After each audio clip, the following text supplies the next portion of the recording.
Welcome to the Hip Hop Hustle podcast. Super excited about my next guest, Kanye. I'm hoping I say it right. I think my accent kind of throws things off sometimes. You got it. Yes, hell yeah. Hell yeah. It's like first time in a while where I've got like the name right off the bat without like pre having a discussion to how to pronounce it. But Kanye is obviously on the show. He just dropped a brand new album called Punches with some heavy hitters literally in the game: King Crooked, Raekwon, Big Rube, Dizzy Wright. It is absolutely fantastic. And you do it all on there. You also have a new track that came out, Friends, as well, that just came out. So man, you're absolutely doing it all in 2022. How's it feel? Thank you, man. I'm laying the foundation right now. I was just watching your interview with LaRussell. Like, I think LaRussell is someone I definitely look up to. And I was thinking about it. I'm like, obviously, he's come out with a bunch of albums and I think he's super dope. And that's someone I kind of look up to. And I'm at an earlier stage, but if you're catching me now, you're definitely catching someone who's going to be fucking big and not too much time from now. So it's been a big 2022, but we're definitely not done. And like, you say all that stuff's big and I'm like, yeah, but you don't know what I got coming. So I'm excited. Well, I did read that you had a plan for a Grammy. Well, that was a goal for you at some point. But it feels like, like, I don't know, from my perspective, it feels like you're just finding like your music and your goal is the music. If the Grammy comes, it comes. But if it doesn't, it's like all about yourself at the end of the day.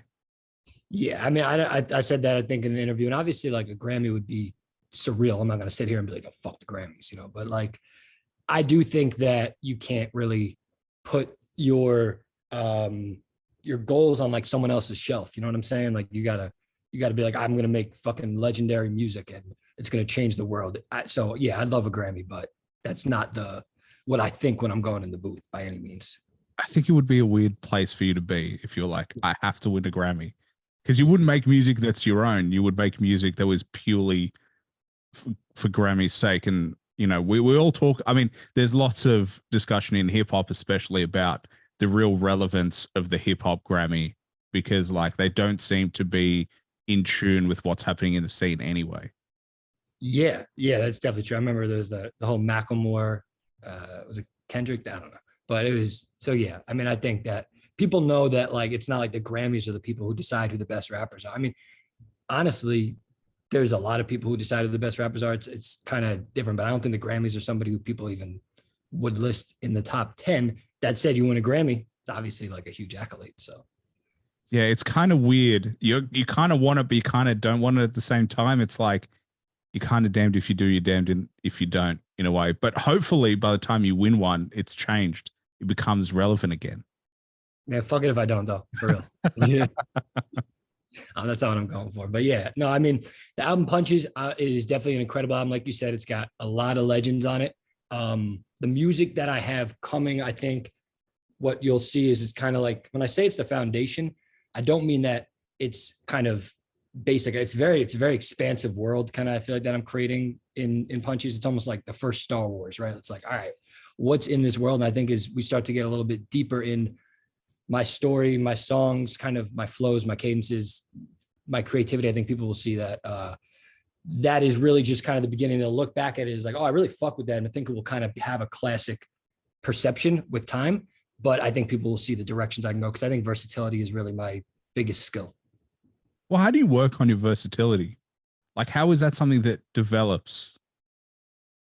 I think that is like curiosity. I think that is how you work on your versatility. If you are an artist that is like enamored by making songs, you're probably more likely to be really versatile. And I think, there's probably artists that people will say they should have stayed in their lane more. They should have kept making that traditional sound that people like by them. But like, I do think that anybody who doesn't kind of expand on their sound is ultimately like, no one wants to listen to the same thing over and over again. So I think the way I work on my versatility is I really like making songs. Like, I smoke a joint and I'll listen to beats, and it's just kind of like a baseball player or a cricket player kind of taking pitches. And one of them is going to be the one that I like hit out of the fucking park. And then I just ride that. But I'm not thinking like, yo, let me make another Friends, or let me make another Reservations, or let me make another consistency or millennials, or by no means am I thinking that. It's just like which one in me, it's almost like a person, like that you have chemistry with the person. It's like I hear this beat and it's like you kind of feel the flow and it just works and you're like, yeah, I got. And then next thing it's 2 hours later and you got like a fucking awesome song. So it doesn't really, if you don't kind of have an aim, you can end up anywhere. That's interesting. Do you listen to for the pockets that you can work in, or do you just listen to like the feeling of the beat?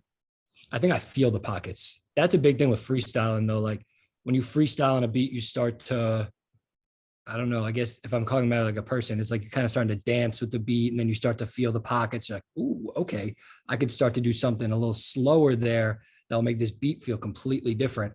It's kind of crazy. Like even really basic beats, if you start doing like a kind of counter flow, all of a sudden you're like, yo, this beat's actually kind of crazy. So you can bring out things in sounds. But yeah, I definitely kind of look and feel for the pockets in the beat. And that's why I like so many different types of beats. It's not like producers a lot of times will be like, do you want kind of like a beat with a lot of samples, or, you know, do you want something that's like, I don't know, what, pop punk or whatever? And I'm like, I don't know. Like it literally just send me like 50 beats and like by like number 14, I'm going to click with one. I don't really know. I'm not getting in there like today's pop punk day. You know, I don't really feel like that.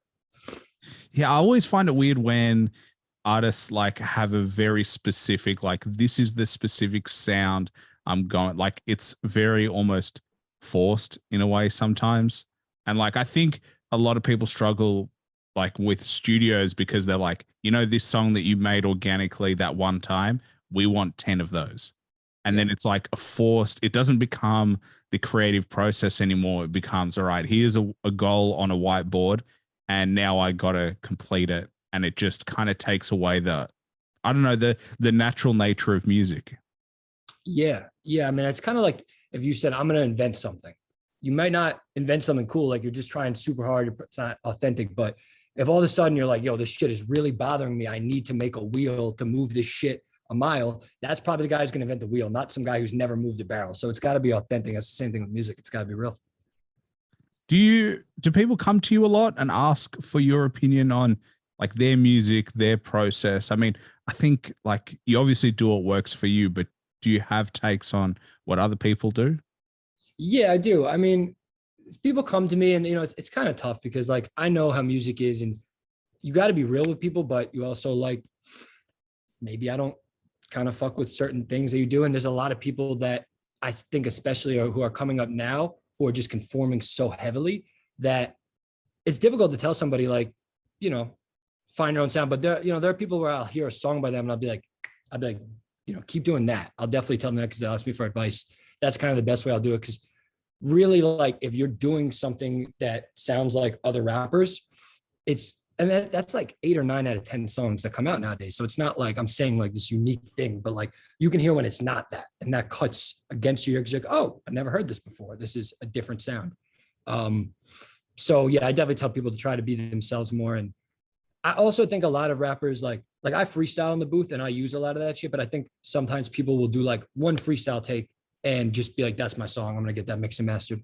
And sometimes some of those bars don't make any fucking sense. And people actually are paying attention to you when you rap, and other people are writing down complex shit. So if you're just saying like, I don't know, like I'd be in the ear like a phone, it's like sick. Who the fuck cares? You know, because you just freestyled that. So maybe that worked with the flow, but like that's not a good line. So I think some rappers maybe go freestyle too heavy. Like you got to have flow, but you also got to have bars, in my opinion. You got to have the whole package nowadays. I think it's interesting because rappers who came up in the past probably 10 years, between 2010 and 2020, had this wave of lyrical music that didn't really need lyrics. Yes. That this sound of like, didn't really matter what you were saying as long as your voice was cadence. But now, post 2020, it feels like classic hip hop elements of lyrical music, written bars are coming back. And so they're left kind of wanting, because it's a very difficult skill to develop if you haven't done it at all. And if you've been working on it for the past 10 years and you haven't got there. So I think like even if you don't use your lyrical skill set, you need to have it as a foundation of where you come from, because you always want to be able to tap into it. Because like you don't want to go head to head and get ruined by bars. Yeah, man. I agree with you. I really do. Why do you think that happened in 2020? Like, why do you think the shift has kind of started? Well, I think people just focused on the sound. I think hip hop really blew up. Like it had almost the second wave, like in a way to me. Like it really encapsulated like the new generation of millennials. It was a completely different sound. It was the trap sound. The hi-hat came out of nowhere. And then people were focused on the sound and not the content. And then also labels were happy to push it.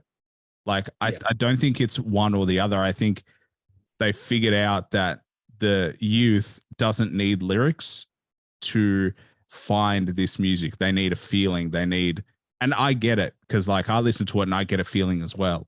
And so they almost found a new audience with a new sound rather than traditional hip hop heads. Because traditional hip hop heads struggled to get on board. I struggled to get on board at the beginning because I was like, well, where's the lyrics? Where's the meaning? Like I fuck with the beat a little bit, but like you're saying nothing. So I think it was just a new audience that they were going after. Now they've got it. And now rappers are like saying exactly what you said. And I've said it before as well, is like, I can't tell the difference between 8 out of the 10 songs. I don't know. Do you all sound the same? You all sound like iterations of Lil Wayne. Like you just sound like iterations of one another. The beats aren't particularly special. So like I could put you on and I wouldn't even be able to tell the difference. And I think now artists are starting to realize that they need to stand out. I feel you. I feel like, first of all, I like that what you said, like that new audience. That kind of, I feel like it's that festival audience a little bit. And not that someone like J. Cole with tons of bars doesn't absolutely destroy a festival, or Kendrick, but like you see these rappers who are just like, hey, and the crowd's going crazy. And you see these videos on Instagram. It's like, man, this guy's killing it. It's like, he's literally just a hype man at that point, right? He's got a beat. He's just saying, hey. So I definitely feel you. And I think that there is kind of that need for bars to come back, because at the end of the day, I feel like it's almost like you said, Lil Wayne had bars like crazy, but it's the dilution of him. You know what I mean? It's like you start with Lil Wayne, and I love Young Thug. I'm not saying he's a diluted Lil Wayne, but then he's like the next version, let's say. But then you kind of someone takes that flow part, and then you start getting away from the original thing that made Lil Wayne one of the GOATs, which is that he's saying things that I can't even understand how you get to as a rapper, as someone who writes bars. I still listen to Lil Wayne. I'm like, how did that's so creative. That's crazy. He's on another planet. So you start with that, and then you kind of start going down, and then eventually you just don't have the bars, and maybe people are picking their head up and saying like, we were these guys, we still exist. We didn't go all that. We didn't take that journey. So I think there is a big audience of hip hop heads who want rappers who rap. And I think sometimes you even see rappers who don't rap that well, but rap are getting on now, because it's like, there's a hunger for it, and there's a demand for it, and there's not a lot of supply of rappers. Yeah, I agree. And I think the interesting thing with Lil Wayne is they took his sound. They didn't take it was almost like you said, the dilution, but also a bit of a laziness that like, I don't have to bring the lyrics and it's okay. People won't say anything about it. Okay. Yeah. The hip hop heads that have been listening to 90s, 2000s lyrical music will say something, but they're old. So who gives a shit? As long as the youth are into it. Like it's almost like people born 2020 plus, 2000 plus, really started fucking with it. And I think you're 100% right. It was just the dilution. I mean, Lil Wayne has some of the best lyrics around, but I think it played into a little bit of laziness. Like I think it allowed artists to be like, I just go in the booth, I do one take, I don't listen to it back, I give it to the engineer, and they just make a song. And it's like, yeah I could fucking tell. I know. Trust me, I know. I can tell. There was no real meaning. There was no purpose. I mean, I've heard stories of like engineers moving lyrics in different orders to make it sound better. That should never happen. Yeah, because it doesn't even make sense to begin with. So it's like we can just move it around. Yeah. And it's insulting in a way, because it's like, you did this. The engineer was like, that sounds like shit. And they made a song for you. It's irrelevant almost to you at that point. You just were there providing a sound. Yeah, man. I'm all about that counterculture of like bringing bars back, because I think I don't know if it's, there have been things that are kind of galvanized that community, like the Versus stuff. Jadakiss is a big moment, obviously, which I love. And just, moments that kind of bring bars back to the forefront. and there's a passion behind it, but I don't know if it's reached its whatever peak yet. And I think that's going to happen. I think that things can get rediscovered, and I think like clever things to say resonate with the crowd forever. Like if there was a battle, right? If there's a rap battle and there's a guy who's up there who's like, and then there's a guy who like raps and this is him like Eminem and 8 Mile. Like who's the crowd going crazy for? It doesn't even matter who they are. They're going crazy for the 8 Mile guy. So at the end of the day, I think that stuff's going to win out. I think it's a question though, do they have the appetite to listen to a battle? And I'm not saying they, yeah. that's a good point. I'm not saying they do. What I'm saying is that ultimately one is better in substance than the other. So I'm saying if you put them against each other, even if this one has its moments when you're turning up and drinking, ultimately this one is always going to be like the substantive lyrical hip hop will always have a weight that the other stuff doesn't to stick around and outlast it. Yeah, I think you're definitely right as someone like as people who love hip hop.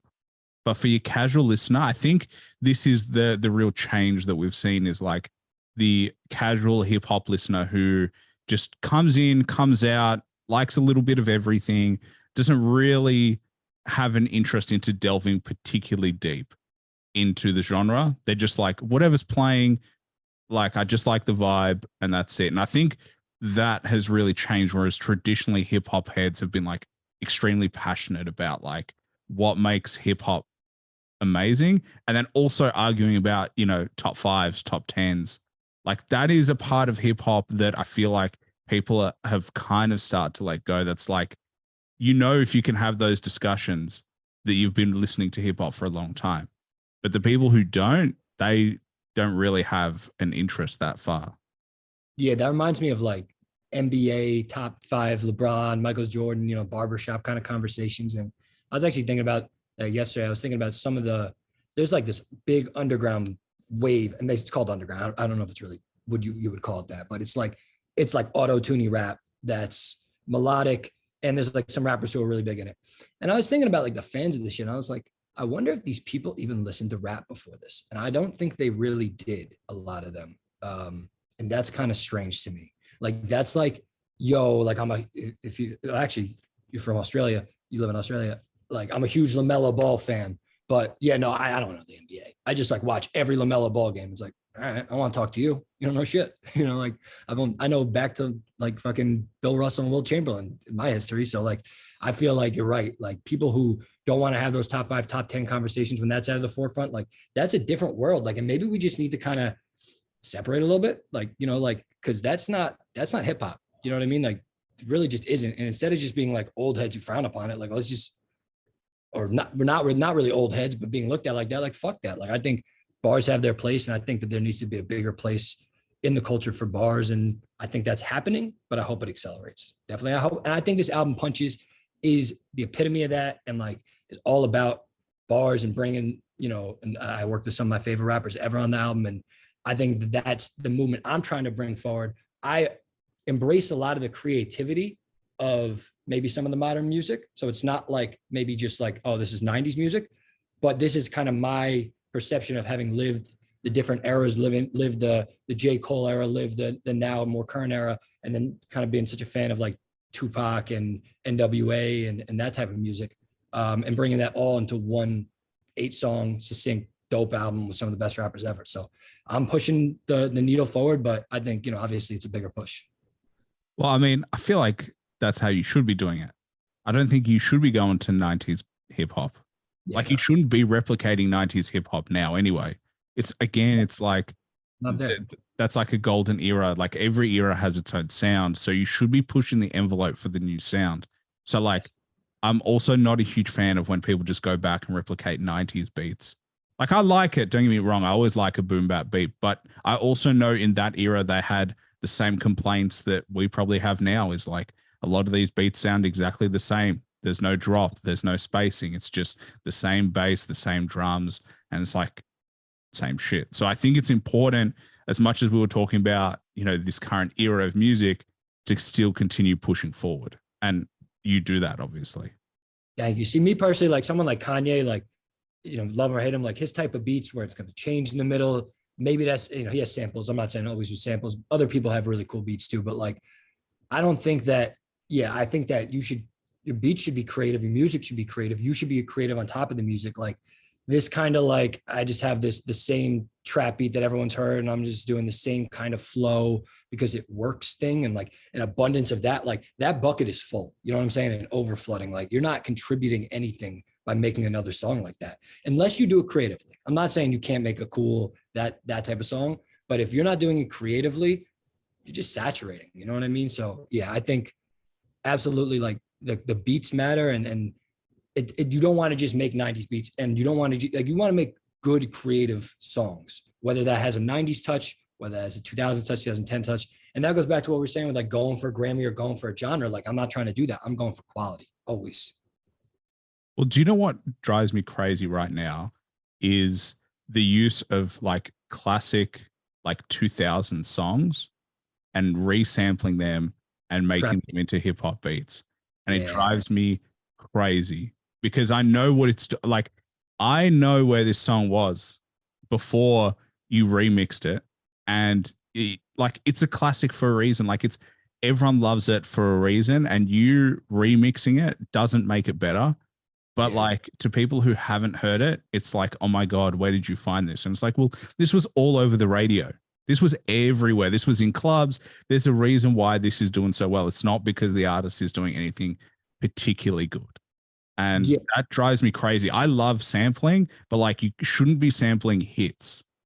Yeah. And the way they sample it too, it's like they're sampling the fucking chorus. Like, it's not like a little bit of like an old 30 soul song. It's like, I don't even know if this is an example. So it'll be like a trap song. It'd be like, say my name. And then like a beat would be like some rapper going a completely like different flow. It's like, I did want to hear Say My Name by Destiny's Child right now. Like, it's a great fucking song, but I didn't want to hear this, but all right, and the radios go for it. But like, I think that goes back to kind of the corporatification, if that's a word, of music.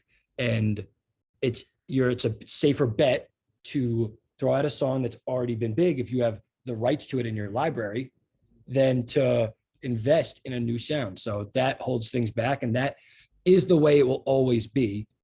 But hopefully things, artists become more independent, something kind of like college sports in America, where like players can get money now. There's more independence in college sports. Hopefully something like that type of landslide keeps happening with music, where artists stay independent or get better deals and have more control of the creativity. But not hopeful. It seems like big money usually wins. But fuck that. Fuck the radio. It's kind of about what we do on our own. But I think there's like 2 points to that. The artists need to, like, artists in hip hop need to make sure the culture keeps moving forward. So they have a duty to do that. And I know that there is, like, as you said, big money at the forefront. So there is 100% that, but there is also a duty of fans to be like, hey, if you know that, you probably shouldn't fuck with it, because like, when you fuck with it, big money gets supported, and they're like, see, I told you so. Like, that's kind of why, like, I kind of like the world we live in. Like, fans at the end of the day are the deciders. Fans, I mean, Drake just dropped his new album. Everyone hated it. It's gone. No one talks about it anymore. It's dead. So like, at the end of the day, if fans rebel and if fans turn around and go, no, we're not fucking with that anymore, well, then they won't make the music anymore. Yes. It's just, just even go back to my NBA example, like the NBA All-Star games, sometimes you'll get like some dude who's washed up get voted in, or like got injured the first half. Sometimes fans like me, maybe you and me kind of, and a lot of other people are good fans and promote the right shit. But like you were kind of saying, like maybe these festival fans, and I'm not shitting on anyone who goes to festivals. I'm saying like if you were a rap fan through festivals, maybe these kind of newer fans who just got into the genre, maybe they outnumber us, and maybe we need to like, not give a fuck about them, kind of is what I'm saying. Because really, like, if they're like the music that you're talking about right now, that old sample, that's New York. That's what's big in New York right now. And I know you like New York rap just from watching the show with LaRussell. So New York rap is becoming that. So that's potentially like what I'm saying is like if we are kind of a culture and that's a different culture, like if part of us is breaking off to kind of appease that type of music, that's not good. So yeah, I think it's up to the fans, but we can't rely on the fans. Like the artists have to be pushing the right music forward. Obviously that's a struggle and an uphill battle, but maybe for every one of those songs, you get two of the real songs and you just push them on the radio. And some artists do that. Some artists don't fuck around and just copy trends and they blaze their own path. And even though you mentioned that Drake album, I think a lot of people felt that he blazed somewhat of his own path on that album. And some people really liked it. And polarizing things aren't always so bad. You know what I mean? Like I might not have been in the camp that was crazy about the album, but a lot of people were, and that's not always so bad, but he at least did something that was like, I guess, his lane. And I think that that's important. I think that it's important to not, like you said, it's not maybe on the radio, but I do think people are fucking with it. I do think that people need to make music that doesn't sound exactly like other music. That's my point. Well, I think Kendrick does that really well. Yes. And I think Kanye does that really well. I think it's the best, in my opinion. Kanye. I mean, they both have always had their own sound. Like, it's weird when I listen to Kendrick and when I listen to Kanye, there's almost no era. It's kind of like free form in the sense that it stands alone because it is a creative piece of work. Like, it's not a trend. Like, even with this new album that Kendrick dropped, like, it doesn't fit into modern. It doesn't fit into old. It just fits into Kendrick. And so I think that should be the goal of any artist, is like, you shouldn't have, I fit into boom bap or I fit into trap. You should fit into your own brand of like, this is the music I make and it stands the test of time purely because it's me. It's not anything else. Yeah, I feel that. Just to even add to that, like Swimming by Mac Miller, Kid Cudi, Man on the Moon, a lot of stuff The Weeknd makes. It's the attention to detail when somebody is really either, I don't know, at their peak or just at a super, super, super high level.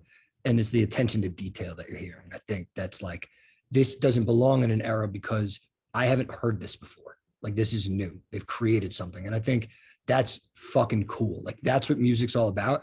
Think about what music is, right? Like, we're doing a show right here.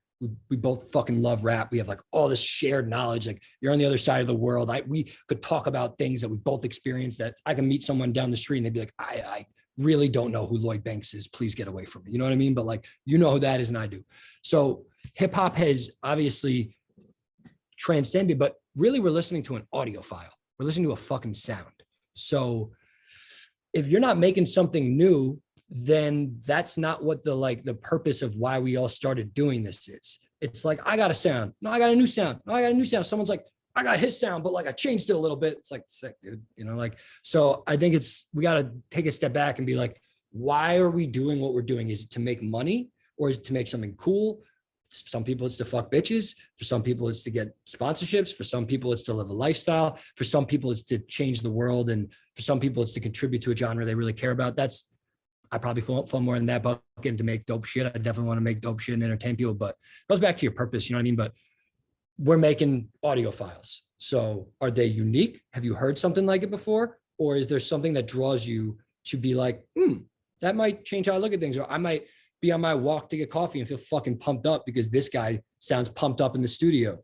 That's what it's all about, is bringing a real, raw, authentic emotion that's new and not just kind of like adapting something and try. But at the same time, you got to use inspirations, and that's a tricky line to kind of walk. But yeah, you got to make something new. You can't just be redoing stuff. And that's why I love people like, I love J. Cole. Like, I think his music is, if you listen to the 90s rap, it's like, you can see it's like the next season on that TV show. It makes sense. Like, it's not 90s rap, but it subsequently makes sense in the anthology of hip hop. So yeah, I think it's all about making real shit. And if you don't and you do well, good for you. That's how I feel. Yeah. But I just mean, I always go like, look at the classic albums. That's what they did. Yep. Like, if you look at all the albums that stand the test of time, they did that. They have their own sound. They listened to what was happening in hip hop, but they used it as inspiration, not as all right, do this.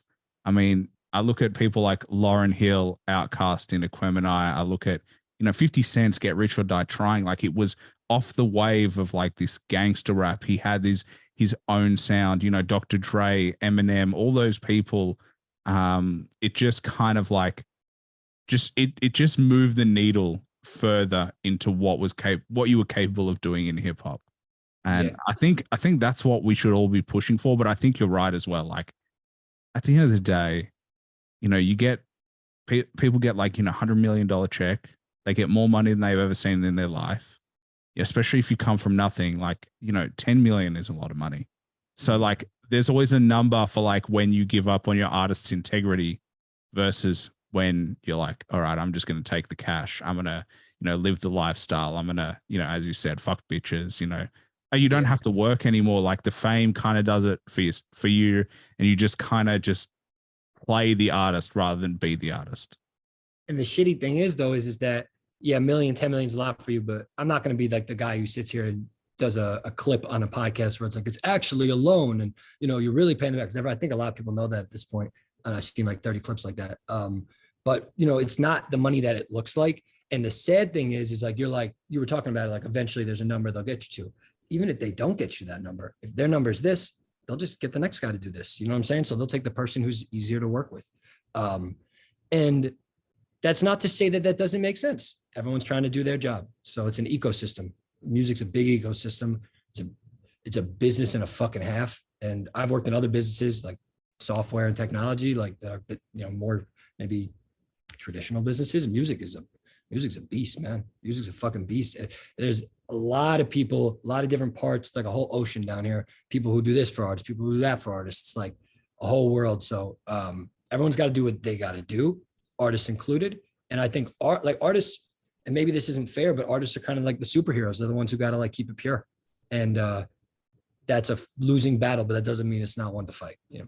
Well, it's like athletes as well. I mean, we've all worked jobs that pay far less, that is way worse, that you sell your soul to just to be there and make a couple of bucks an hour. We've all done that.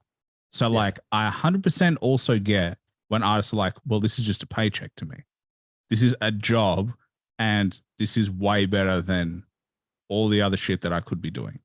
So like, I 100% get that part as well. So it's like, but you're right. We do hold them at a really high standard. And it's like, at the end of the day, like you all make music and we treat you like superheroes, and you are held to a ridiculous standard. If you do something wrong, it's like, what are you doing? Because we hold you at such a high standard, much like athletes. Like athletes are there to play a sport. And I kind of feel bad for all the rest that's thrown on them, that every action is analyzed and like they have a look on their face in the middle of the game and everyone's like, what the fuck was that look? Why did he smile? Everyone's like, why is he smiling, man? Your team's losing. And it's like something funny could have happened, but everyone is watching you to such an nth degree that at the end of the day, you're bound to let somebody down at some point. Yeah. And it's kind of like, especially for athletes, it's like, you give a fuck. So you're the one who cares about what I'm doing, my opinions. Like you could just not give a fuck. And that's the problem with Twitter nowadays, especially, is not everybody, a lot of people think that it is sport, not to use sport, but like an art to give a fuck about everything. Like if you don't like somebody, like you can really tune them out. It's actually pretty doable and easy. You can obviously block them or whatever you want to do or mute them. But I think that people look at athletes and rappers and like, how could you, the audacity, and you make money playing sports and you make money just speaking into a mic. It's like, if it were really that easy, like it actually, like doing those jobs are the most competitive things in the fucking world, because they're awesome to do and they're fun and they're hard. And you have to work day and night at both of them. Like you don't just go, like maybe people think you just go up to a mic and rap, but that's because you've watched videos that the song's playing and the guy's like lip syncing his words half the time, or songs that the guy's practiced 100 times. Like you don't see what goes behind it. I think a lot of people don't realize, but yeah, if you don't care, if you don't like what they're saying, you don't have to care. If look, there are things that are, people say irresponsible shit that's like wrong about people and, you know, just immoral, and that's not cool. But like, as long as if someone's just saying their opinion, like I think that this should be this way, like shut up, like let them have their fucking opinion. Either that's cool because you root for them, you can casually disagree, and the option of like being all upset about it really is just your problem. They're living rent free in your head. But yeah, we have too much of a culture of everyone squabbling. But it's also like they're an athlete.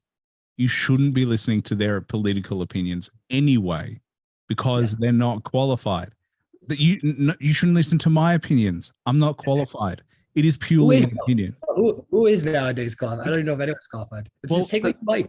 Well, that's the problem, is like, an athlete who, shoots hoops all day isn't exactly the person I'm going to be like, you're right. This is how we should run our political system for the whole country with its intricacies. But people get caught in this battle of like, oh, he thought this one thing one time. I don't like him. And it's like, and I think, yeah, I think people don't get though that, yeah, I think people don't get that. Like if you're an athlete, right, and you speak out about a cause, there might be a lot of things that are imploring you to speak out about their cause. I don't know if you watch the show Ted Lasso. Yeah, dude. Good. There's a soccer player who he almost had a sponsorship with like this company that was terrible in this country. It was airline. It was spoilers alert for anyone who hasn't watched it. So we're going to ruin it for probably the next, minute and a half or whatever. But yeah, I think it was like, I think he was a Nigerian player. I don't remember, but they were going to get sponsored by an airline, and the airline had like oil spills in its country. And so it was his family. I think it was his family who was like, I'm disappointed in you for being the spokesman for this company. Yeah, that's a perfect example of like, we see the surface, but there's like a picture, like a pimple, like there's a whole bunch of stuff under there that the public doesn't see and is not privy to.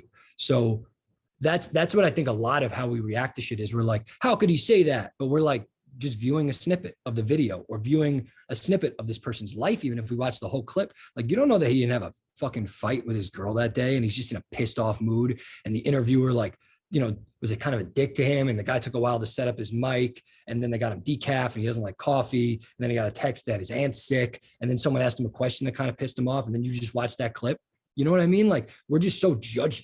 And that's what I'm saying. Like you make the point, why would I care why is an athlete qualified? And I agree with that. But also I do think that we are just so hyper inclined to judge people and make our comment of like, oh, what an idiot. Like, oh, especially at people who we feel like got an easy route, like athletes and musicians, because we don't know their fucking schedule, which is really hard and difficult. And look, man, if you want to be a musician who tours, like you should have worked on that. And maybe you could, but like, I think people are a little bit bitter at people who try and do things. So when they slip, they're like, and it's like, you're not even out ice skating. So how are you making fun of people that slip? I think that is the key. It's people who try and do shit. It's not even the success. It's the fact that they tried, they failed, they tried, they failed, they tried, they kept trying, and then eventually they were successful. It's the determination to get there. No one makes one song and goes big. You've been making music, whether at home, whether you didn't release it is completely different. But you've been making music for time. You've been working for time. Yes. Like an athlete doesn't just show up to the NBA and make his first shot. He's like, oh my God, I'm good at this. No, they've been working since they were kids to get to that point. Okay, yes, genetics. Yes, going to the right school helps. But like, there's so many people who had potential, never made it. Yeah, so true. And even think about this, like, I feel like the reason we want someone unblemished. I feel like as an audience, like we want someone who comes out with a song. Oh my God. I think that's why a lot of people like Kendrick so much. I feel like people feel like Kendrick is very unblemished, and he's great, but he's unblemished. Like he doesn't have like, and same with Biggie, right? Like Biggie doesn't have like 15 albums for you to sit through and be like, oh, that auto-tune album really sucked, because that didn't happen. He came out with 2 albums. So there is a benefit in brevity, because failing or flaws are seen as like, you're just a regular person. When in fact, everyone's just a regular person. Even Eminem, who otherworldly type of rapper, we've heard him dip and then come back and stuff like that. Like everyone's failable. So everyone's got life problems and shit like that. So yeah, I think we're all looking for that like superhero type of thing. And that's not really realistic. In reality, it's like when you look at someone like Jack Harlow, like it's going to take albums and shit like that. Like you're not just going to blow up overnight. And if you do blow up overnight, there've been so many rappers, first album, man, this guy's going to be, it's like LeBron. Even though LeBron was the next MJ, there were a lot of next MJs who were not MJ. It's like, this guy's the next one. And that happens a lot with rap. And a lot of times when that happens, their next album is ass, because they got way too hyped up and they were fallible and they started kind of smelling their own stuff. And then, they weren't that guy. They weren't perfect, because no one's perfect. So if you take the lane of I'm me, I'm not perfect, I think that's a better route. And you just keep fucking working and believing in yourself. that is the modern route of making it, because no one is unfallible, and that's not a realistic thing to attain to. Well, I look at Zion Williams. Yeah. Zion Like Williamson. Williamson. Everyone was like, this dude's going to be a beast. And he is a beast. But like, where is he now? Like, he's struggling with his weight, injuries. Like, there is just so many conversations of like, will he even get close to what his potential was? Remember Joel Embiid? Joel Embiid, I barely played his first 3 seasons. I actually looked at Zion's stats today. It's kind of funny. But Zion's played 89 games in 3 years. He missed a whole year. So he played 89 games in 2 years and averaged, it sounds like I'm like on a sports podcast. I think he averaged 27-7. Zion's fucking ridiculous. And he missed a year, and there's some pictures of him on it. That's like the Instagramification. Oh, he looks fat today. Yeah. Do you want to fight that guy? Do you want to play him in basketball? Maybe he just like like James Harden looked fat and 2 days later scored 40. Like, we all want to judge these people like they're us. Same with rap. It's like, we want to be like, oh, are you not a superhero? Like, no, he's not a superhero, but he's fucking awesome. So he can get fat and lose the weight. Like, it's stupid. And, and maybe Zion can't play because maybe he is too big, but I don't think that's the case. Like, Zion's fucking sick. And I think we love this, like, the fall of heroes kind of shit. You know what I'm saying? And the redemption stories and reality, man, like, we're just putting people on these roller coasters. Like, he's the same dude the whole time. That's how I feel. Yeah. You know who I love? Tyson Fury. Because he's a character into himself, but like, he looks like a middle-aged man that his partner was like, you got to get on the treadmill for 30 minutes a day because you're getting too fat. That's his body. His body looks like he couldn't throw a ball, let alone a punch, to knock somebody out. But he's such an amazing athlete. And to see him actually do it, it kind of just made me think like, all these like jacked dudes that we think that's what you should look like to be the best at your sport. Maybe that's not the case. Maybe we're just like a bit too, like you said, Instagramification or glorification of like the unattainable. Whereas it's like, we should just look at results. Yeah, it's like Steph Curry. Steph Curry was draining threes long before people realized he was like one of the best players ever, but it was there. Like, if you were watching, like, it just was not accepted. It wasn't what people thought was a top 15 player ever. And speaking of Tyson Fury, this is a fun fact. I actually watched Tyson Fury, Mike Tyson, Evander Holyfield. I watched mad boxing highlights when I was recording this shit and writing this shit. That's kind of one of the reasons I call it punches, because that's kind of the ferocity I was kind of trying to pack with everything. My bad. No, that's all right. We were literally talking before we started recording about phones ringing during the podcast, and literally it had to happen. We brought it up. Yeah, I don't know who that is, but I'm not happy. I do not disturb. It's got my laptop to get the calls here. But yeah, so I was watching a lot of videos of just boxers, because in my opinion, I think that what's so cool about recording an album is like, I'm the product, right? Like, so like my state of mind matters when I would like, walk into the studio, walk and record. I'm just like really trying to get in that state. And so it's nice to kind of have a reason to get in that state. It's very exciting. It's like playing sports, but it's more against yourself, which is harder and better, because it's like, you got all the keys, but also like it can be a bitch kind of sometimes, like getting yourself in the right mind state. So yeah, I always watch boxing highlights and I just kind of get like super into it. But I'd also like notice the part where they go to the corner and shit like that, and like think about that, because you can't just be aggressive all the time. There's a composure that comes into performing at a high level. Do you remember your mindset after watching them and being able to record? Like, do you remember the difference that you felt? It's like, you got to want blood, but you got to calm down at the same time. That's I think the perfect mindset. Like, I am fucking coming for this, but also like, I'm not going to like get like too much testosterone. So you got to pace yourself. And that's kind of what I noticed from watching boxing. And that's the same thing with music. Like, when you hit that part of the verse, hell yeah. Like, but sometimes when you're rapping, like, breath control is important, things like that. Sometimes you got to even take a breath. You got to be like, all right, 1 second. Let me like get my fucking mind state, just like going to the corner and getting kind of back in that focus. So I think rapping is a lot like boxing, and just kind of doing those different vocal punches is a lot like kind of getting out between each round. And like, you got to kind of rev your mind back up, because it's easy for Mike Tyson to box and it's easy for me to rap, but to rap at my best level where I'm like honing in, but controlled, that takes focus. That doesn't just happen naturally. I think, and that's I think what the best rappers of all time do. They focus. I was listening to Tupac recently. Like Tupac's in the fucking moment when he's rapping. He is not reading some piece of paper like blindly. Like he's there with you. That's why he's so good. Jay-Z too. So I think that's required of the best rappers. Like you got to be in the fucking moment. You can't just be reciting lines that are good. That's not enough. So how do you feel about rappers who don't memorize their lines? Because I know there are some who need to write pen and pad, and there are others who write it, then they memorize it, and they don't like the feeling of, like you said, literally a piece of paper in front of their face as they're rapping. But do you have an opinion on like the variations and the quality of like if you do one or the other? Yeah, I don't think that you're a bad or good rapper if you do one or the other, because I hear a lot of people say like, yo, I don't even write, and like they fucking suck. I think that's really cool if you're really good. I've done that.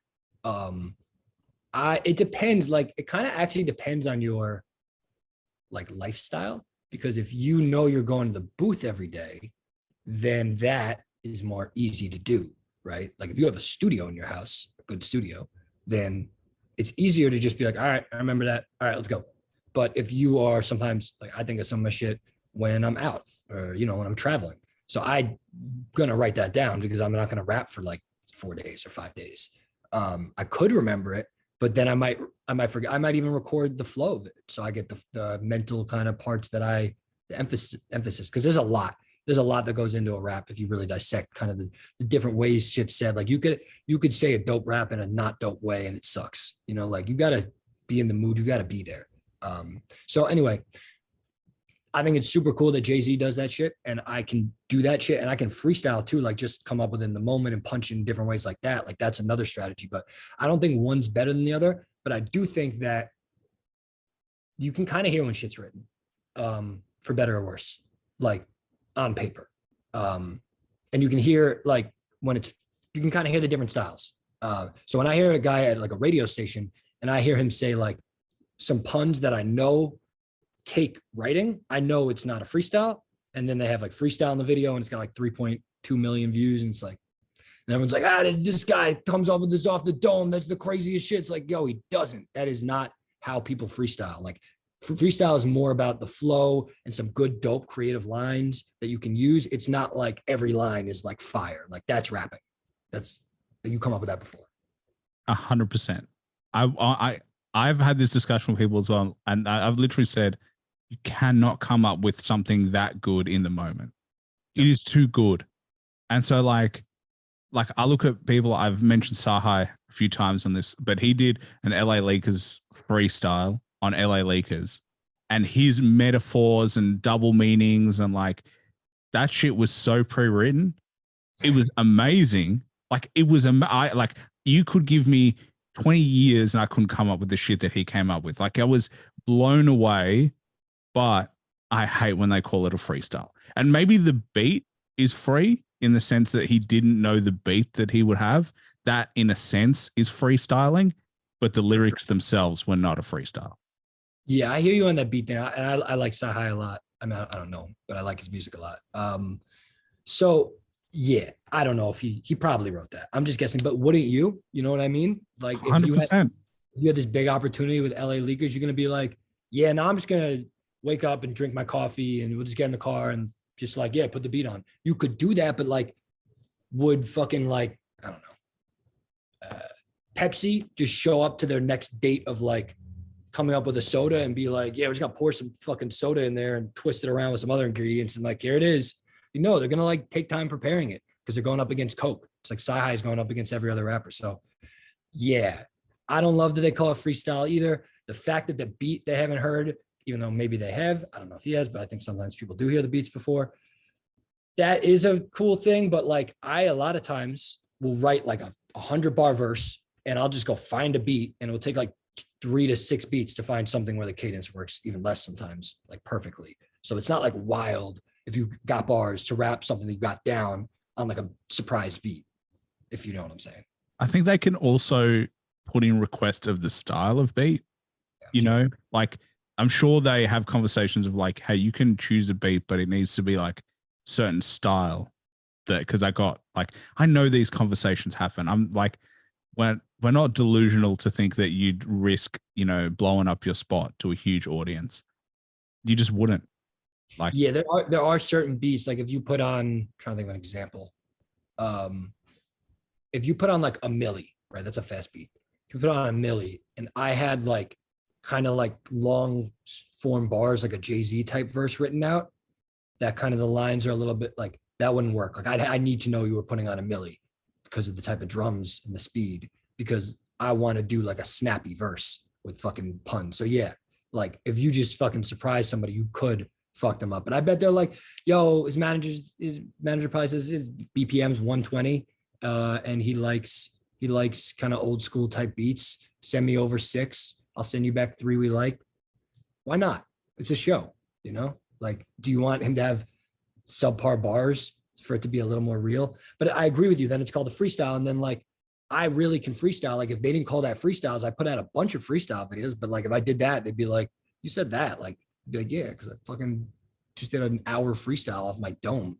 And fucking one of the lines wasn't good because you fucking listen to like people write shit. So it kind of dilutes, like it gets rid of that type of art. But some people, freestyling's cool. I think it's a great thing. Someone like Harry Mack is a fantastic freestyler.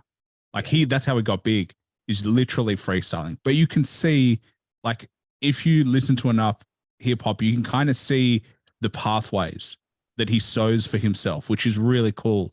You can kind of see how he transitions from one thing to another.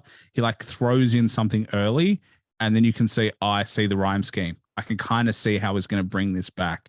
And that's cool. Like that is a skill set in its own of like being able to throw things for you to be able to grasp on them later and bring them back. But his bars aren't as complex as like what we've been talking about. It's just you just can't. It's just like we just can't think that quickly of being able to really create 3 or 4 meanings within one sentence off the top. Yeah, I see. I used to do that type of Harry match, not online, but like in person with like sports teams.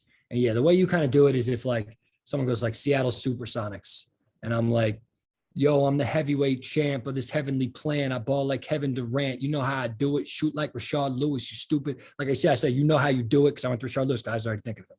So that's kind of how you do it, is you're like, while you're doing that, while you're building that last thing, like you're already good, you set up the next line, because it's not that hard to change rhyme schemes in rap.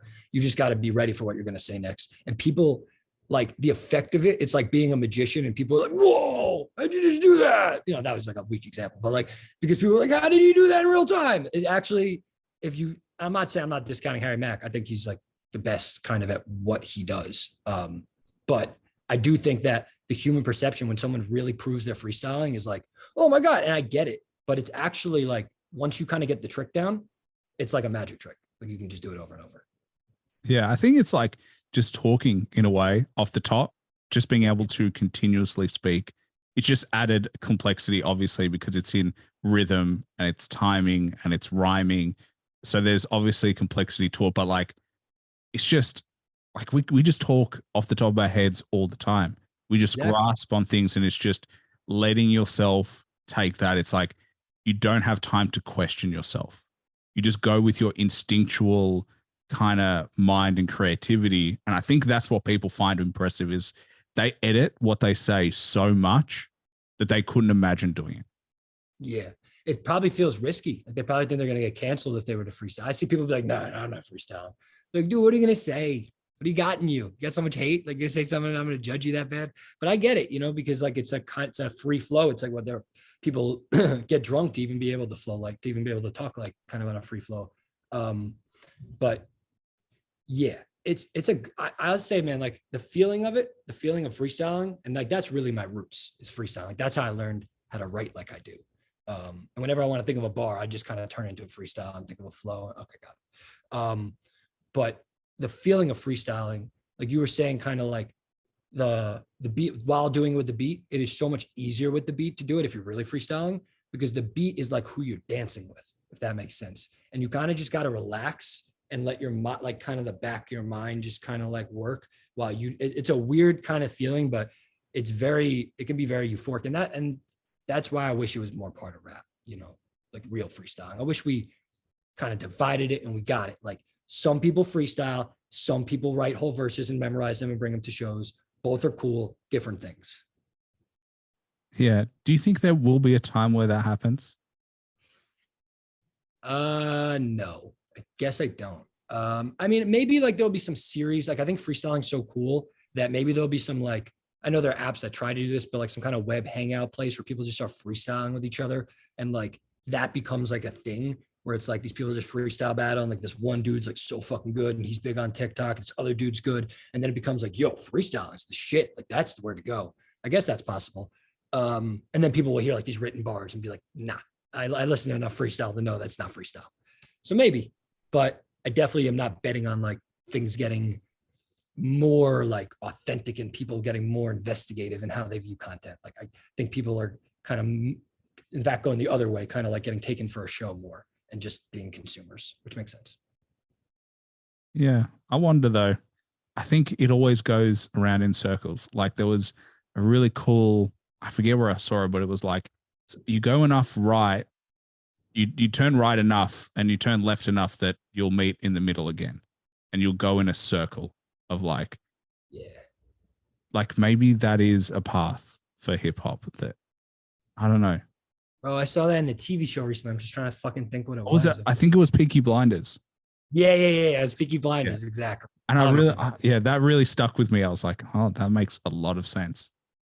That shit made me feel like I'm just done with this like opinionated kind of like, because this, you know, how everyone's got an opinion nowadays on who's right and who's wrong. And I'm just like, that's a good point, man. Like the people that we hate, and then like the guys who are supposed to be going, or guys and girls supposed to be going up against them might kind of be the same people. So like, whatever. I'm not even worried about it.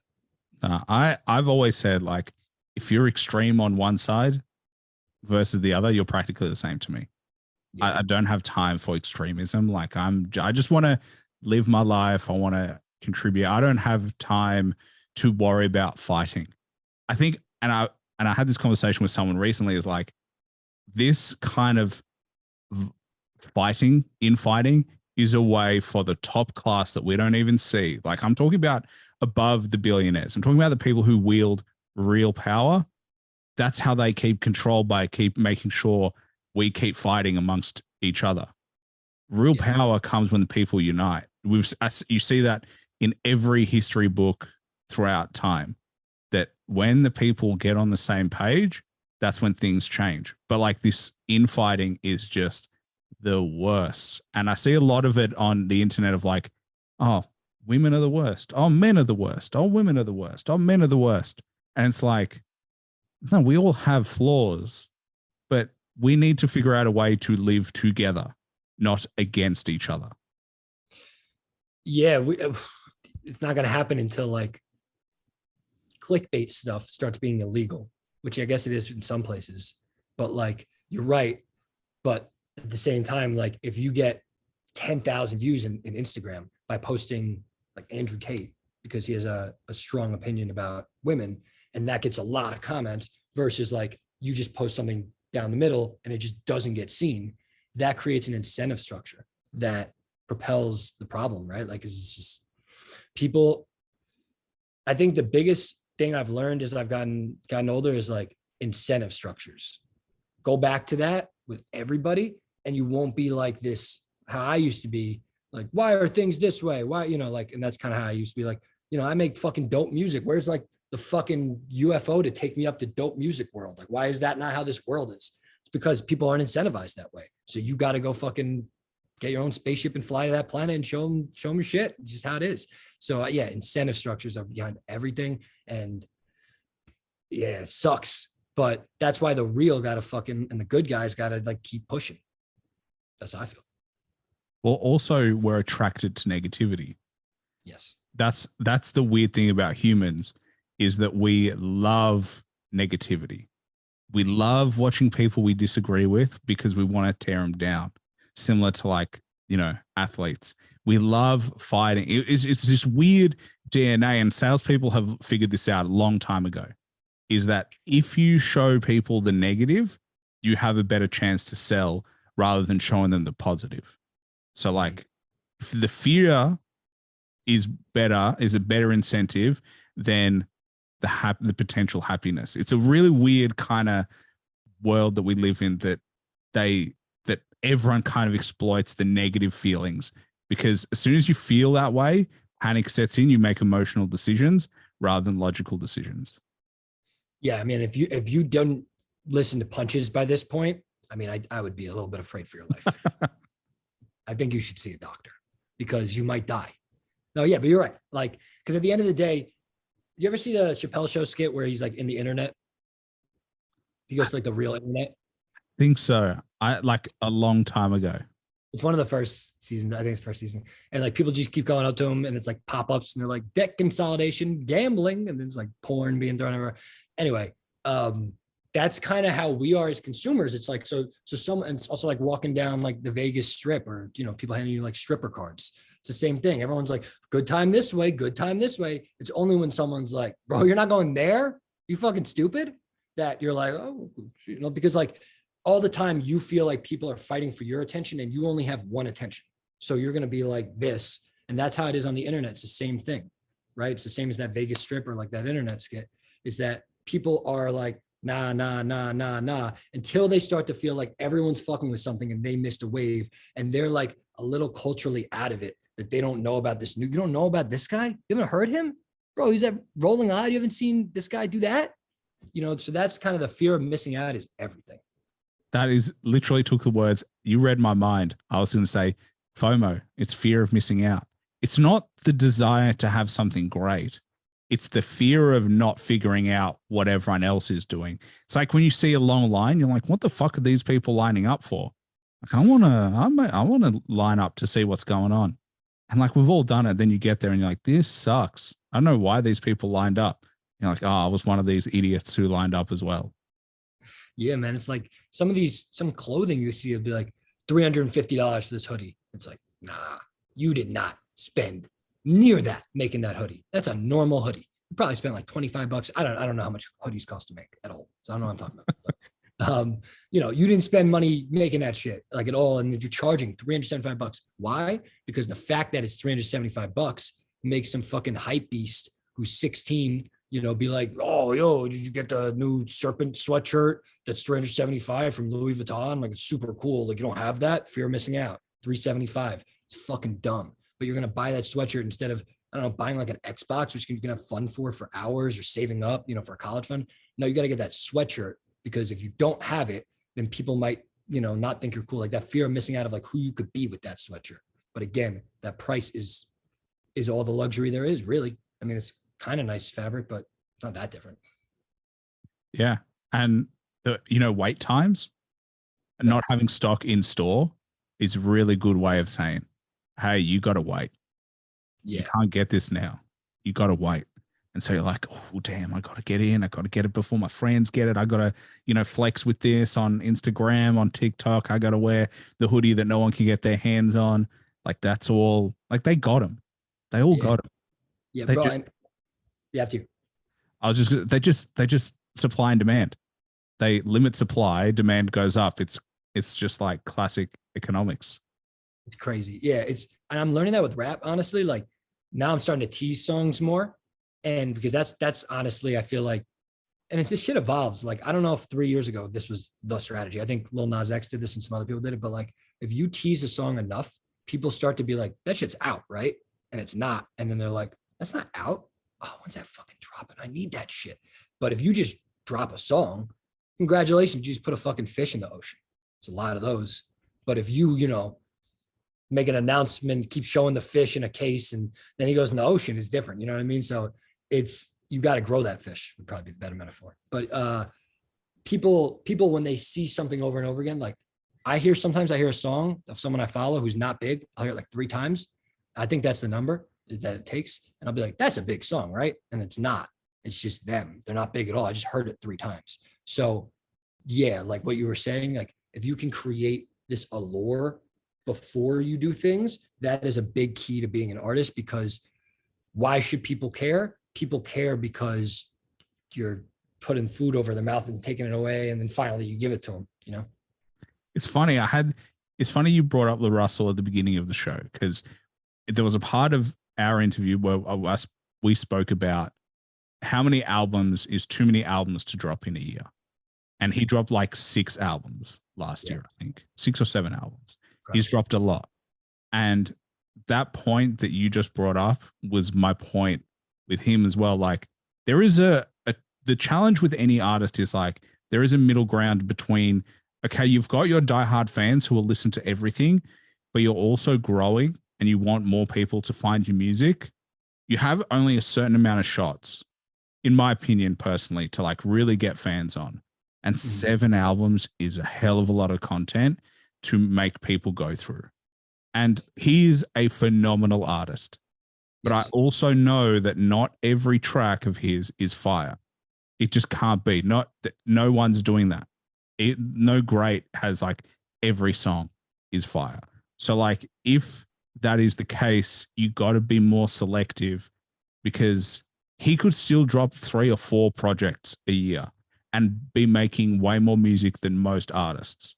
But I think there's something to less is more, supply and demand of like, if you drop too much, it becomes less special because I know there's the next one around the corner.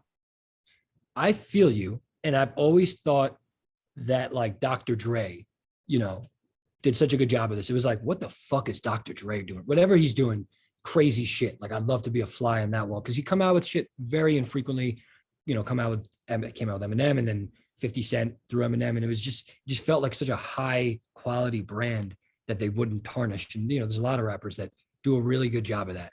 But I guess what I'd say is, who's doing a better job than LaRussell, right? Like he's doing such an excellent job of getting on. If you watch any interview, so many rappers, so many athletes are talking about what a great rapper he is, because he is, and he's putting himself out there so much. So maybe things have kind of changed a little bit, where that kind of selectiveness, which I appreciate as a fan and understand, isn't actually like the biggest sword that you could come to the fight with anymore. Maybe the biggest sword is, I got mad music. And the cool thing about LaRussell is I fuck with LaRussell a lot. I love his music, but a lot because I relate to him. Like he was even saying on the interview, like, I think he's a cool guy. I just want to see what he does. And it's not like he said like that artist relationship. It's just like, I look at him as like, I want you to make it, man. You seem like someone maybe that I could have met. He's relatable, nice guy, funny guy, smiley guy, good dude. Like I'd love to smoke with him, you know? So I guess what I'm saying is like if LaRussell just did 3 albums and did half the amount of content, maybe he doesn't cross my purview. Maybe I never know about him. So I hear you on that selectivity, but what I think the new approach is like, you do come out with a shit ton of stuff, but then when you really come out with something, like I'm sure LaRussell at some point will come out with an album that is different than the rest of these albums, where it's like, he is promoting it like it's his kind of like his debut. I'm sure he will seize that momentum, because everyone has one chance to kind of have like a debut, and like he's blowing the fuck up. I'm sure he's gonna have an album that blows up. That's, I think, the new approach is like, and that's what Russ did. And then there's Really a Wolf was like his album that blew up. I think LaRussell signed to him. Kind of a little like what Jack Harlow did. I think the new approach is, I'm going to give you who I am, because I want you to fuck with me as a person and a brand, because music comes out all the time. Yes, you have to love my music. Very important. But you need to see all my sides. And even if I miss on a couple of songs, you know me and you like me and you're rooting for me for that debut album, then I'm not going to miss it all. I bet he's not, honestly, because he's so creative that if he puts it into one project, it's all going to be perfect. That's interesting. I hadn't thought about that way, but I think my view is like, there is a difference between releasing music and creating content. And so you can kind of do both. And like, don't get me wrong. I mean, as it's good, you keep releasing. I mean, you pick 7 albums. I'm going to have plenty to choose from to pick my favorites. But like, I just think that if you're a diehard fan, it's really difficult to listen to. For me personally, like to listen to 7 albums of the one artist, I'm going to miss some stuff. So and then you're out of the loop, and then you feel less of a diehard fan, maybe. Yeah. So, yeah. And I'm not saying don't do multiple projects a year. I just thought 7 was enormous. Like, to be honest, I do 1 podcast a week and we just talk, let alone to be able to make enough content to have 7 projects is crazy levels for me. Like he just must have a pen. Like he just needs to write. I think it's something like some artists really struggle. Some artists really love it. They cannot stop writing. I think he's one of those people. He just can't stop writing. I'm not trying to just jump on this. I am one of those people, and I could make 7 albums a year. And I'm not like about to just rule it out. I don't think that's something I'm against. I think that to climb the mountain, to get to kind of like where we're just talking about him on an interview, and where he's getting talked about on a lot of interviews, you need to be like, yo, I have a differentiator. Like, you will find something in my catalog that you like. And he's got all these songs that he puts in videos that you can then go listen to. Like, I was talking about teasing music before, but the disadvantage of teasing music is I could listen to a LaRussell performance outside, and then I could just go on Spotify and get it because it's out, or go somewhere and get it. If you tease stuff continuously, yes, you might build the hype of it, but you also lack that immediacy, and people have a short attention span. So I think we'll see. Like, we'll see what he does. If LaRussell keeps putting out 7+ albums a year, I would say, like, yeah, maybe he is not creating such an easily followable journey from an audio perspective, maybe just more from a visual perspective. But I don't think he will do that. I think he's going to do less. And I think that, like Gucci Mane, that's a big thing that Gucci Mane did, even Lil Wayne did. I think people need to see, like you just said, like he's got a pen all the time. Like, that's impressive to you. You know what I'm saying? So people want that persona, that superhero persona, like fucking LaRussell can't stop writing. That's awesome. Like, he's just addicted to this shit. I love that. Like, fans love that shit. People love that about Lil Wayne. Like, when Lil Wayne said, like, I watch porn, I don't have sex because, like, I don't have time to have fucking sex. People were like, oh my God, here I am trying to have sex all the time, and Lil Wayne's passing it up just to rap. What a martyr. You know what I'm saying? So, like, people love that, like, I'm authentically into it. And I think when you just reserve yourself too much, your shit better be like crazy different and crazy wild, because like the competition's putting out more shit than you. You know what I mean? Sorry about that garbage can. No, it's okay. I think maybe and I think maybe clicks for me. When you're starting to build, you need to release a lot of shit. And when you've got a name and a legitimate big following, that's when less is more. Yep. That's why you see the big artists, because they have to, if they drop too many, that's when people will fall off the wagon. They're like, nah, you're just going to release lots of music again. But I think, like, I don't know. I think it becomes, you get to a point where you're like, now I want to make sure everything I do is fire. Whereas I'm sure, like, we all want to make sure we do, but I think the editing process is less important when you're on your way up versus when you're at the top of the mountain. There are so many corners to cut. It's, people don't understand, unless you've really watched someone record for a while. Like, there are so many fucking corners you could cut, and some do get cut and some don't. Like, it sounds fine, like it works, and some you're sacrificing something, and there's so many decisions. So yeah, if you're putting your all into a project, it's definitely gonna come out better. But what you were saying kind of about putting out so many projects, I think when there are bars, I think you have a little more leeway. I'm a little more cool with a rapper who's got bars putting out 7 projects, because I'm like you said, like, that man's pen just can't stop. That's cool, man. Like, it's like how some of these NBA players are playing in the summer and fucking tearing up these practice games. Like, I love that, Like, I don't want you playing for money. I want you playing because you love the game. It's got to be real. That's what I relate to. But yeah, so I do think that, like, if you just make like melodic, you're like, na, you put out 15 projects like that, like, cool. There's so many ways. That's lazy. That's freestyle. But if you're writing that many projects, which I think LaRussell's stuff does sound typically written, good by me. You know what I'm saying? Like, if you're really trying to do something new. So I respect that. But yeah, I agree that once you're more on, and once I'm more on, like, I'm going to put out a lot of shit in the next year, probably. Once I feel like I'm how I see myself, how others see me, kind of how I see myself, then it's like, okay, now it's like, when you get a release from me, you get excited.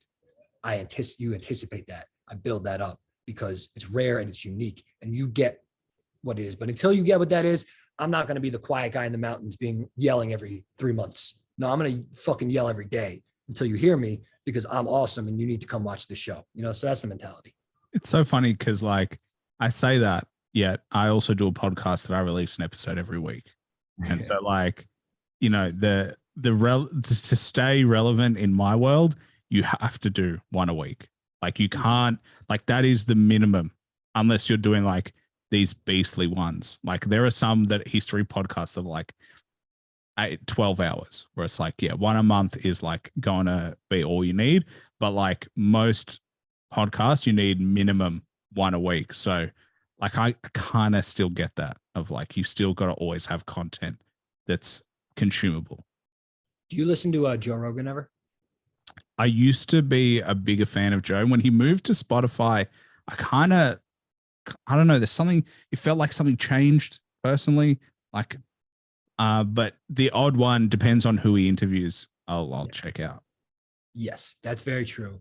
I guess the reason I brought him up is I feel like that he personified with his podcast, just putting out so many hours, kind of the model of like, and he was early, right? Like he did podcasts, I think somewhat early on to the blowing up of podcasts. But just putting your head down, it's kind of like Lil Wayne with mixtapes. It's like, bro, I'm just going to fucking work until you see the full picture. And that's how I feel that what I'm set to do and about to do with music is like, I'm going to just do shit and put shit out because I know what I am. You got to just build out of that base of confidence. And I'm going to do it in masses, not so much bulk that it stretches me thin, that, you know, that Joe Rogan's on the podcast being like, yeah, what's up? Not so much bulk that it's low quality, but that balance where it's a lot of bulk, but the highest quality, because you have to tell motherfuckers today to pay attention to you. You have to show them why. And people have a lot of facets. So if you just catch one of me, one of Canyon, you may be missing the other facets of me where I'm a little bit more, you know, determined or silly or lighthearted or, you know, funny or wise, or I give good advice or whatever. Like, you know, there's a bunch of different modes that everybody gets in. So that's why you got to just put shit out. Like, you know, I put out a snippet the other day. It was like more hard rap, kind of more 90s shit. I had different people fucking with that than when I put out the song Friends you were talking about. When I put out Friends, I had a lot of girls hitting me up. Girls like that song a lot. And, you know, they were like, wow, I really, and people I'd never spoken to, and, you know, follow me and shit. So I'm going to show who I am. I'm not going to be like, yo, they like that I'm a 90s rapper. Here, good. Here's 90 more songs of that. Fuck that. I'm a multifaceted person. And the more that the light is shown on that, the higher probability, and in my opinion, 100% probability, if the light fully gets shown, that people are going to fuck with it at the level that it deserves, or, you know, or whatever, at least at a level that is right. Because I think that it's a good product I'm putting out, being my artistry, not just a song. And if you hear the different building blocks of that, eventually you're going to step back and be like, oh shit, this guy's crazy talented. So that's what it's all about, I think.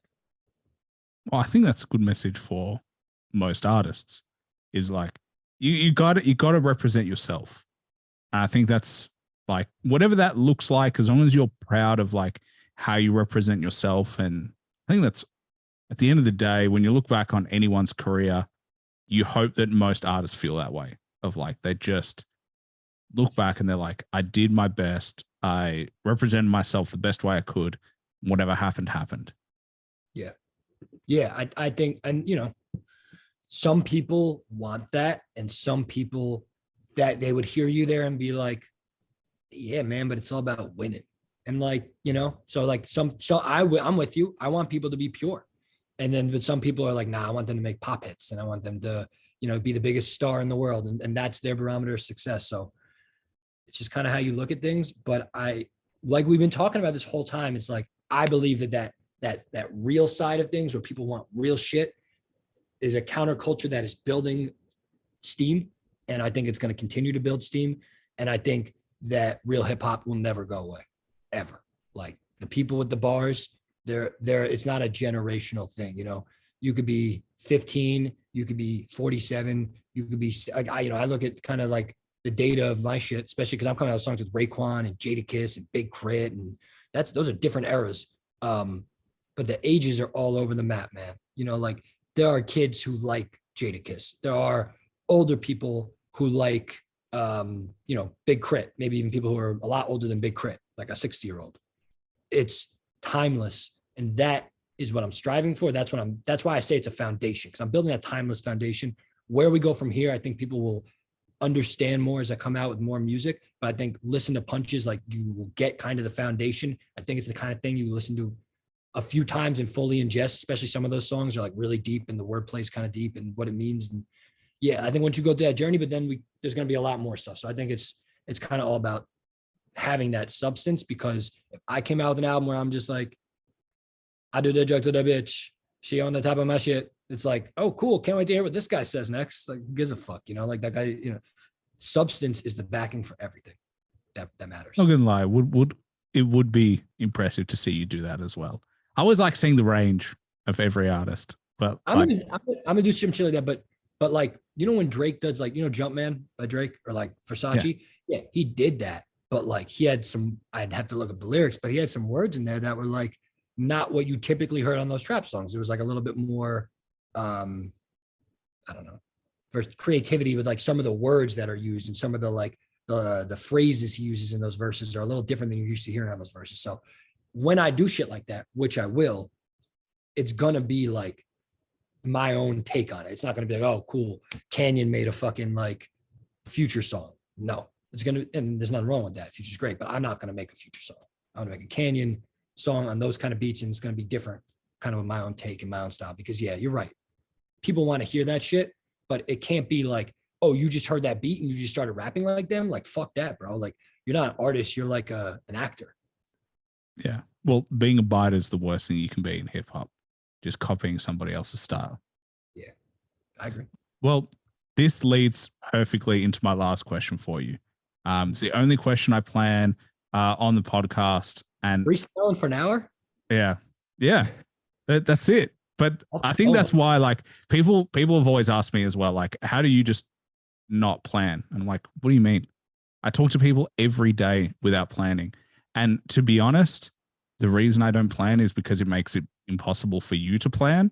Because like part of what makes this fun for me is like, I'm figuring stuff out. I will ask you the next question of like, whatever journey we go around, like we'll find random shit to talk about. Right. And that's kind of the fun for me. But this is the exception to the rule. Okay. If you had to recommend one album for everybody to listen to at least once to get an appreciation of, cannot be your own music, can be any genre of music, what would it be? Okay. I answered something like this recently. It was like, if I'm on a desert island, what would I listen to? Yeah, fuck that song. I'm talking about for everyone. I'm talking about like, you know, because I'm not talking about the best album. I'm talking about the album you think people should appreciate, like something that everybody should, you know, just listen to, appreciate, and something that you think will kind of drive them forward in a way. My album. No, I'm just kidding. I mean, yeah. I've had that so many times. Album. No other albums. No. And it's an EP, I think, technically. The other day, I'm not gonna go with this answer again. I think everyone should listen to Swimming by Mac Miller.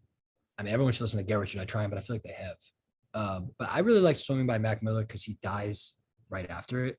And in my opinion, it's like, it's deeper than music because of that. When I'm listening and hearing him say things, I can't think of specific lines right now about like kind of holding on and stuff like that. I'm like, damn, like we really like this. This is like what you did before you died. You overdosed. Obviously, he didn't plan to overdose. He was given fentanyl. But that album to me, I think, is just a beautiful. I mean, the next album, Circles, after, it's really good too. But I think Swimming, like, it's groovy. It sounds like like we were talking about timeless. Like there's like some songs that are like, you could love it, you could leave it. It's like an 80s vibe. And I think that like Mac, you know, like whether people like Mac or not, I actually didn't love Mac Miller's music like growing up that much. But to me, when an artist hits his pinnacle, or her pinnacle, or their pinnacle, that is a special thing to see if they're talented. And he is talented, and he hit his pinnacle, and I think he made timeless music. And I think it got appreciated. Like its reviews are really good. Swimming, everyone knows Swimming is a good album, but like I don't think most people have listened to it. I'd say that. So yeah, that one. And then the other one I said last time was like, I'm not even trying to say this word. It came out after this rapper died, but I love Loyal to the Game by Tupac. I was like 8 when I heard that shit, and it came out after he died. But it's, if you're like one of those people who's like, yeah, you know, I don't really listen to Tupac. I'm more of like a Biggie guy or Nas guy, you know, because you like heard Changes or California Love, like, and it just didn't.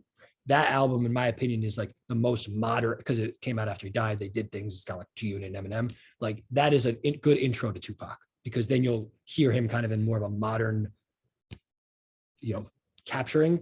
And you'll be like, okay, I can kind of assess this next to other rappers. I think that album's awesome. And then the Carter 3 by Lil Wayne is just super classic. Everyone got some work to do, some projects to listen to. Obviously, the first one you should listen to is Punches, though, and then you can listen to the other 3. Obviously, Kanye came through. Appreciate you coming on. I always love speaking to artists such as yourself. Really genuine and, you know, really ready to shoot it up. But for everyone, make sure you show them some love. As we said, Punches is out on every music platform. He's also got music videos for, I think it was In the Paint as well. The music video is out for that as well. You've got some like animated music videos as well out there. You're on TikTok freestyling, Instagram as well. Am I freestyling though? Well, we'll call it freestyle because it's sexy. Yeah, man, I got a lot of shit. Definitely go listen to Punches. Follow me on Instagram, Canyon's Official Music, all that good stuff. Thank you so much, Aaron. I appreciate it. We matched too, kind of. I didn't mean to do this, but if you're watching this visually right now, me and Aaron accidentally matched from across the globe at different times. So, well, the odds are if you wear black, I'll probably be rocking black at some point. So, it just works. But I do like the matching. Yeah, you know, visual stimulation other than audio is what we go for here on the Hip Hop Hustle podcast. Yeah, man. But thank you so much, Aaron. I really fuck with what you do, man. Like, you know, watching one and then doing one of these, I think this is going to go a long way. So I'm excited to be on the train, man. It's a dope fucking show. I've done a lot of shows. This is very enjoyable. And did I mention I have an album out? It's called Punches. I don't think I mentioned it. Yeah. I don't think I listened to it. So yeah. No. Yeah. Then I said you're gonna die. Didn't I say if you don't listen, you die? Yeah. Jadakiss, Raekwon, Big Crit, Big Rube, Slim Thug, King Crooked. Check it out. It's a fucking Dizzy Wright. It's a sick album. I got a lot more. I'm definitely next. If you like bars, you'll like me. So let's fucking do it. Yeah, I already saved Millennials into one of my playlists. So definitely make sure you check it out. And absolute pleasure, man. When you do a tour, we'll definitely have to shoot it up again. Yeah, man. For sure. Real soon. Thank you. I appreciate this. No worries.